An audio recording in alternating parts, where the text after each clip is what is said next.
Hello, everyone. Welcome back to our channel. I'm Megan. I'm Dwayne. And we are the Blended Family Marriage Coaches.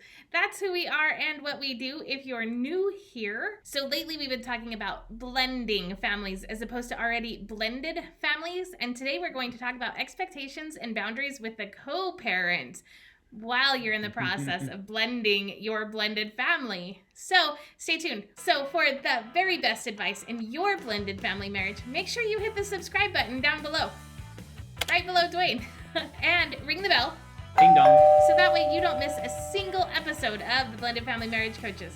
We sure appreciate all of our subscribers, and we want to do this for you guys. So make sure that you know when we have a new episode coming out and see how it pertains to you. So we've really been talking about blending families. Yes, we have. And what we wished we would have done different. If you guys want to check out that video where Dwayne and I just kind of talk about the beginning of our relationship and what we wished that we would have done different and how hindsight is always 2020 and always. Looking back at what we should have discussed prior to that. Right. I'll go ahead and link that above Dwayne's head right now. So you guys can check that out after watching this video. We'll also put a link to it in the description box below. So make sure you guys check that out. And today we're going to talk about the relationship with the co-parents. So in a traditional blended family, there are exes involved, right?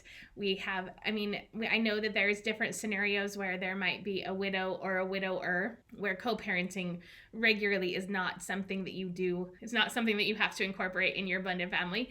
But for the most part, everybody has an ex-spouse. Right. And in a blended family, you're probably in some way, shape, or form raising your children with those ex-spouse. Whether you have custody only every other weekend and holidays, or you only see them during school breaks, or you have a 50-50 schedule, you are co-parenting with your ex-spouse. So we're going to talk about some of the things that we wished we would have talked about with our co-parents prior to blending our family. And honestly, we didn't have a lot of conversation around this. No, we really didn't, but I think we both had amicable, we had good relations with our co-parent, but I don't think at the time when we were talking about getting married that it was really a conversation that we would have thought to have had. Right, and that's something that I want to encourage you guys to have. Either if you haven't quite blended yet, or you're kind of in the process of, okay, how do we move forward from this place? Because we've collided instead of blended. Right. So how do we move forward from this place and move forward in our blending? Some of the things that you need to talk about is the relationships with the co-parents. Right. I think that both Dwayne and I were caught a little bit off guard with the relationship, whether it be good or bad. Right, yeah.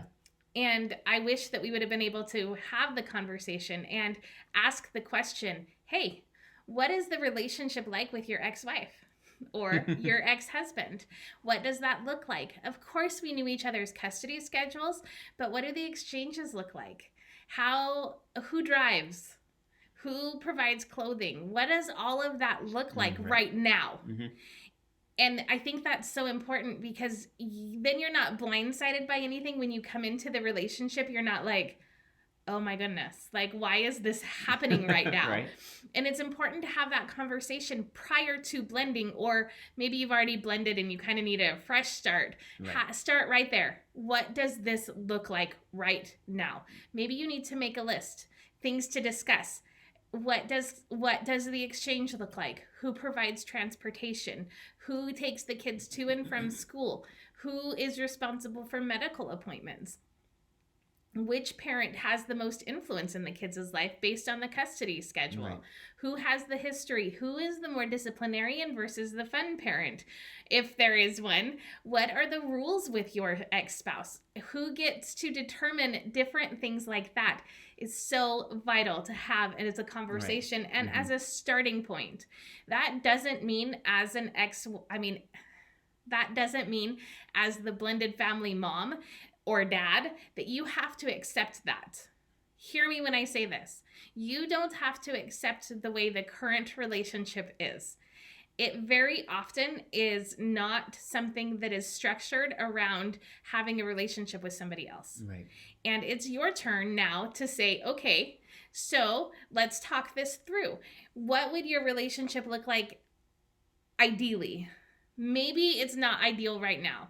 This is just the way it's happening right now. Mm-hmm. It's happening by default, and I wish things were different. Okay, so what does that look like? If you wish things were different, what does that difference look like? Those are all conversations that you should have. What kind of boundaries do you wish were around your co-parent? What do you wish exchanges would look like? What do you wish medical appointments look like? So that way, when you guys get married or start blending healthily, you can have those conversations and know what the end goal is. Right. Okay, so eventually we're going to work our way towards a 50-50 custody arrangement where pickup is at this time and pickup is at this time. So many times we hear in Facebook groups that stepmom is like blindsided because now dad wants 50-50 custody, and that was never part of the deal. Right. She was okay with just every other weekend, and now these kids are going to be in her house every other week. Right. And that was never part of what she imagined her life to be like. And so those are important conversations to have. Do you wish you had your kids more often? Are you eventually in the future going to, or fight to, or take this to court to have it reevaluated? Or is this kind of what you're comfortable with and you see this being something long term? Right. Something about that's definitely a conversation that you need to have, and I think that when it comes to like the custody arrangement, whether it be 50-50 whatever, we know that things will ebb and flow, and that there are changes, and there maybe it wasn't something that you had planned on doing, but because some type of situation changes, circumstance or whatever, now you need to have that conversation. So maybe just having that conversation before, just like, okay, like in a perfect world, or what if this does happen, how are we going to handle that? Because things definitely, we both know that things change constantly. Yes, there is one thing that's always the same in blended families. Everything changes. Right. Yeah.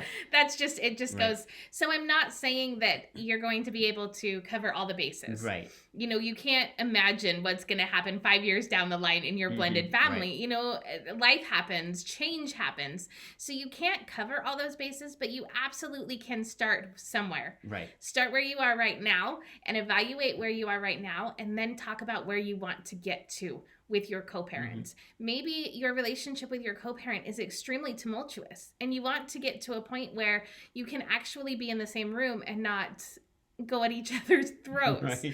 And that's a goal that you and your spouse can work towards. Right. Maybe it's that you have an amazing relationship with your co-parent, and your spouse feels like there needs to be some healthy boundaries established there, so that they don't feel like the stranger in your guys' home. Right. And that's so vital to have those kind of conversations and not be blindsided that all of a sudden now you are a part of this family, and you're a big part of this family, whether you're the stepmom or the stepdad. You are the mom and the dad of your home. Right. So you get to establish boundaries around that. You don't have to accept the relationship for the way it is. And I think so often we hear, and let me know in the comments if you guys are so sick of this phrase, well, you knew what you were getting into. Right. Oh my goodness. Good luck with that one. Oh my goodness. We don't know what we are getting into when we say I do in these crazy blended families.